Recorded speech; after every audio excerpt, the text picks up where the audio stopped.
Exercise 3.5 का question number 3।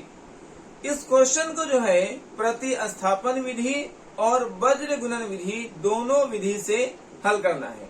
हम लोग सबसे पहले इसको प्रतिस्थापन विधि से हल करेंगे और इसके बाद इसको वज्र गुणन विधि से हल किया जाएगा। क्वेश्चन आपको दिया हुआ है, इक्वेशन जो है 8x plus 5y is equal to 9, 3x plus 2y is equal to 4। ये आपको समीकरण का युग्म दिया है। इसको हम लोग पहले प्रतिस्थापन विधि से हल कर रहे हैं। ये जो है आपका समीकरण नंबर 1 है और ये समीकरण नंबर 2 है। ठीक है, हम लोग पहले समीकरण 1 से हल कर रहे हैं, तो लिखेंगे समीकरण 1 से। समीकरण 1 से समीकरण 1 में दिया हुआ है 8x plus 5y is equal to 9। जब x को बराबर करते हैं तो आपको लिखना है 8x इज इक्वल टू, बराबर के बाद 9 है तो 9 लिखेंगे और 5y बराबर के दूसरी साइड जाकर के माइनस में 5y बनेगा तो लिखेंगे माइनस 5y। ठीक है, यहां से जब x को बराबर करेंगे तो लिखेंगे x is equal to 9 minus 5y by 8। जो मल्टीप्लाई में है वो डिवाइड में आ जाएगा, तो ये आपका x का वैल्यू मिला है 9 माइनस 5y बाई 8। ये x का वैल्यू है, x का मान है, जिसको समीकरण 3 कहा जाएगा। ठीक है, हम सभी जानते हैं कि जब हम लोग समीकरण 1 को हल करते हैं और जो वैल्यू, जो मान हमें मिलता है उसको समीकरण 2 में रखना पड़ता है। तो यहाँ लिखेंगे x का मान समीकरण 2 में रखने पर। आपको पूरी लैंग्वेज लिखनी है, x का मान समीकरण 2 में रखने पर। समीकरण 2 है आपके पास 3x प्लस में 2y इज इक्वल टू 4 है। ठीक है, इसको लिखेंगे 3x प्लस में 2y is equal to 4। Okay, ये आपका समीकरण 2 दिया हुआ है। यहां पर क्या करना है कि x का वैल्यू आपको लेना है 9 माइनस 5y बाई 8। तो लिखेंगे 3, x को हटा करके x की जगह पर लिखेंगे 9 minus 5y by 8। 9 minus 5y by 8 plus में 2y है इज इक्वल टू 4। ठीक है, अब 3 को 9 से मल्टीप्लाई करना है और 3 को 5 से मल्टीप्लाई करना है। जब 3 को 9 से मल्टीप्लाई करेंगे तो 27 आएगा, माइनस 3 को 5 से मल्टीप्लाई करेंगे तो ये 15 बन जाएगा। y में 8 है plus 2y is equal to 4। Okay, अब ये 8 जो है 2 के साथ जाकर के मल्टीप्लाई हो जाएगा। ओके, तो लिखेंगे 8 2 जा 16y, 8 2 जा 16y माइनस में 15y प्लस में 27 बाई 8 का 8 हो जाएगा इज इक्वल टू 4। देखिए 8 को 2 से मल्टीप्लाई करेंगे, जब 8 को 2 से मल्टीप्लाई करेंगे 16y आएगा और इस वाले को आपको सेम लिखना है, minus 15y plus 27 by 8 is equal to 4। अब ये 8 जो है यहां से जाकर के 4 से मल्टीप्लाई हो जाएगा। 16y में जब 15y को आप माइनस करेंगे तो सिर्फ 1y बचेगा। 16y में से 15y माइनस करेंगे 1y बचेगा इज इक्वल टू 8 को जब 4 से मल्टीप्लाई करते हैं तो 32 आता है। 8 का गुना 4 बकरिए 32 आ जाएगा। ओके, प्लस जो 27 है बराबर के बाद जाकर के माइनस में हो जाएगा। तो इस तरीके से आपको y का मान जो है 32 में से 27 घटा देंगे तो 5 बच जाएगा। y का मान आपका आ चुका है 5। ठीक है, इस y के मान को आप समीकरण 1 या 2 या 3 कहीं भी रखते हैं, तो हम लोग समीकरण 3 में रखेंगे तो लिखा जाएगा y का मान समीकरण 3 में रखने पर। y का मान समीकरण 3 में रखने पर। हम जो यहाँ पर शॉर्ट में लिख रहे हैं, आपको एग्जाम में पूरा लैंग्वेज लिखना होता है। ओके, समीकरण 3 था क्या, x बराबर 9 माइनस 5y/8, ये है आपका समीकरण 3। x बराबर में है 9 माइनस 5y और y में 8 है। ओके, तो लिखेंगे 9 माइनस 5 इंटू y का मान कितना है, तो y का मान हम लोग निकाले हैं 5, तो यहाँ लिखा जाएगा 5 और y में 8 है। ओके, अब जो है 9 का 9 हो जाएगा, माइनस में 5 को 5 से मल्टीप्लाई करते हैं 25 आएगा बाई 8। जब 9 में से 25 माइनस करेंगे तो माइनस में 16 आएगा और बाई 8 का टेबल में 16 2 टाइम में आता है, 2 लिखेंगे और माइनस के लिए माइनस हो जाएगा। इस तरीके से x का वैल्यू आपको मिल गया है -2। ठीक है, तो हम लोगों ने इस समीकरण को प्रतिस्थापन विधि से हल किया है और जिसमें x और y का हम लोग को वैल्यू मिला है। x का मान आया है -2 और y का मान आया है 5। यहाँ तक पहले स्क्रीनशॉट करना है, फिर इसी विधि को हम लोग जो है वज्र गुणन विधि से हल करेंगे। पहले यहाँ तक आप स्क्रीनशॉट कर लीजिए। अब इस क्वेश्चन को हम लोग वज्र गुणन विधि से हल करेंगे। ये आपका एक समीकरण युग्म दिया हुआ है 8x plus 5y is equal to 9, 3x plus 2y is equal to 4। ये आपको समीकरण का युग्म दिया गया है। इसको वज्र गुणन विधि से हल करने के लिए पहले इस समीकरण को व्यापक रूप में कन्वर्ट करेंगे।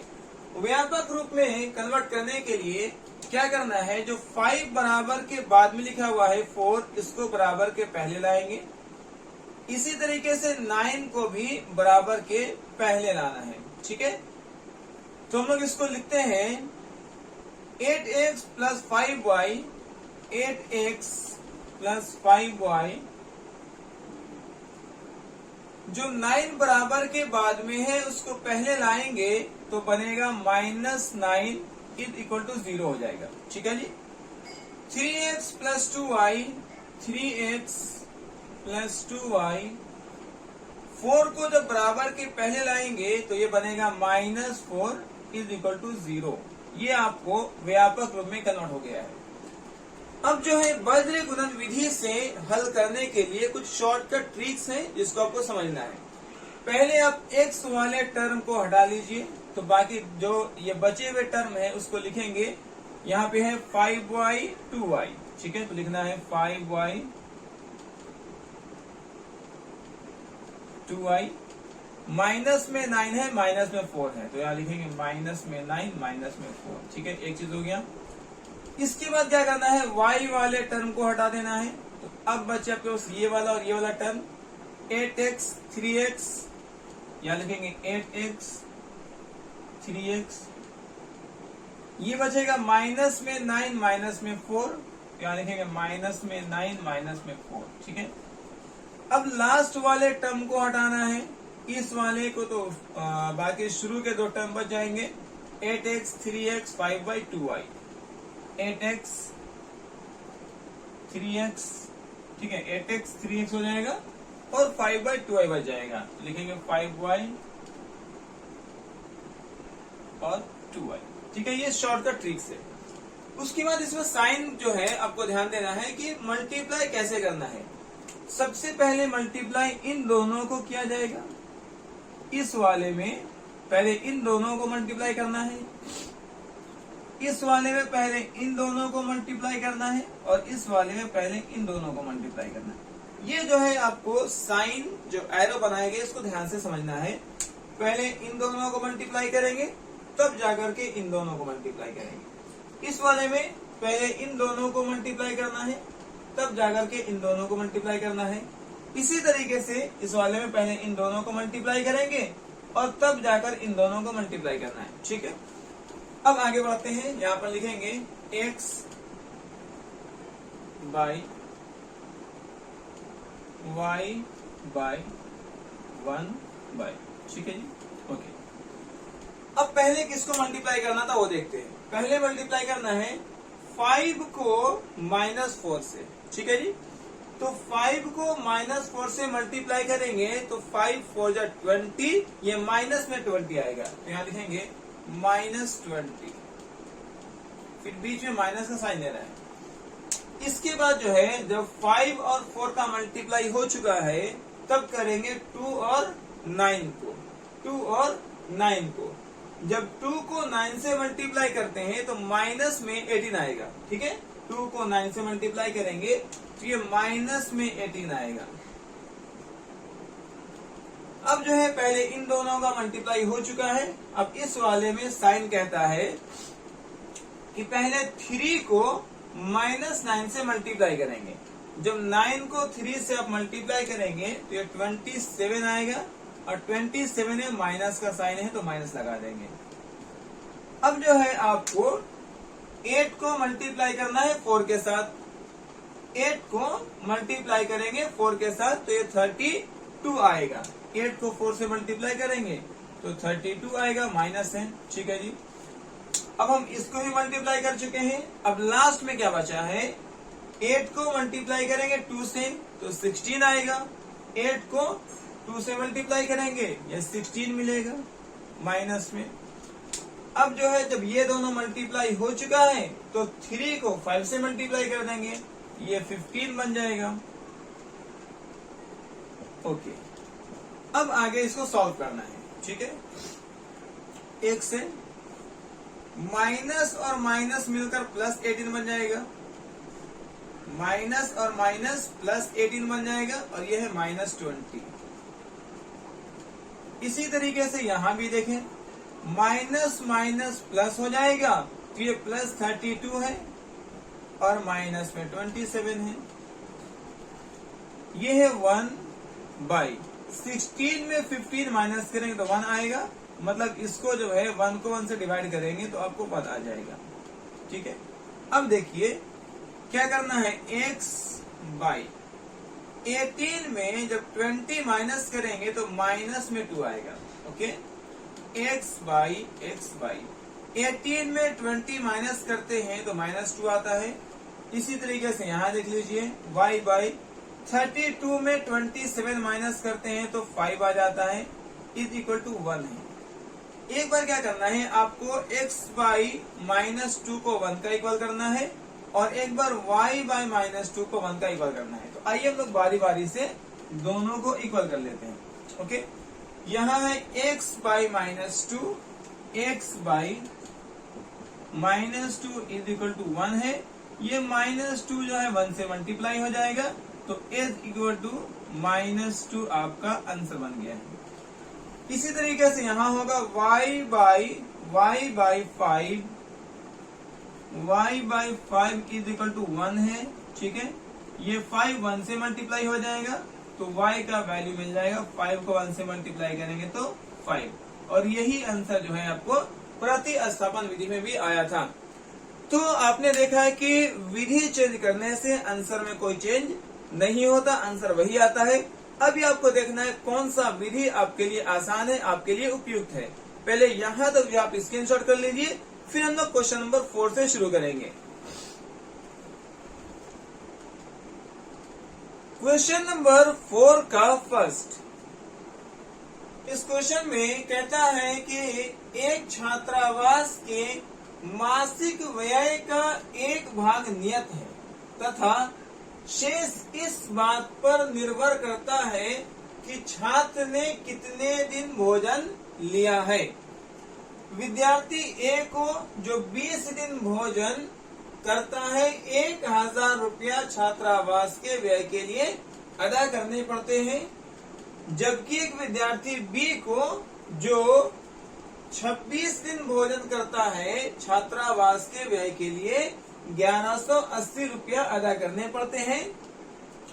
तो नियत व्यय और प्रतिदिन भोजन का मूल्य आपको ज्ञात करने के लिए बोला गया है। देखिए इस क्वेश्चन में कहता है कि किसी छात्रावास में, किसी हॉस्टल में जो मंथली खर्च है, मासिक व्यय है, उसका 1 भाग तो फिक्स है, उसका एक भाग नियत है, एक भाग फिक्स है, और बाकी इस बात पर डिपेंड कर रहा है कि स्टूडेंट ने कितने दिन तक भोजन लिया है।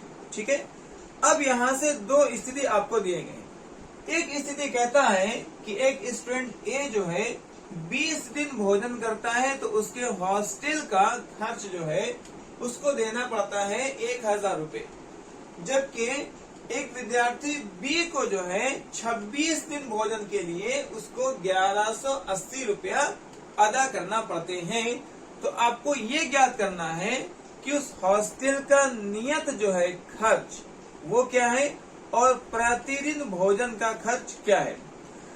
तो इसको सबसे पहले हम लोग जो है समीकरण के रूप में कन्वर्ट करेंगे। यहाँ से दो समीकरण बनाए जाएंगे। इसके लिए आपको दो स्थिति दिया गया है और उसके लिए आपको पहले मान लेना है कि माना कि छात्रावास का नियत व्यय ये है और प्रतिदिन भोजन का व्यय क्या है। ठीक है, आइए इस क्वेश्चन को हम लोग हल करना शुरू करते हैं। आपको दो चीज निकालने के लिए बोला गया है। पहला, आपको नियत व्यय ज्ञात करना है कि उस छात्रावास का नियत व्यय क्या है, और दूसरा जो है प्रतिदिन भोजन का मूल्य ज्ञात करना है। प्रतिदिन भोजन का मूल्य ज्ञात करना है। तो यही दो चीज को आपको मान लेना है। माना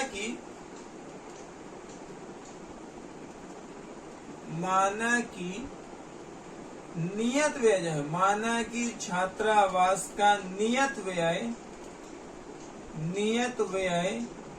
बराबर में x रुपया है। ठीक है, तथा प्रतिदिन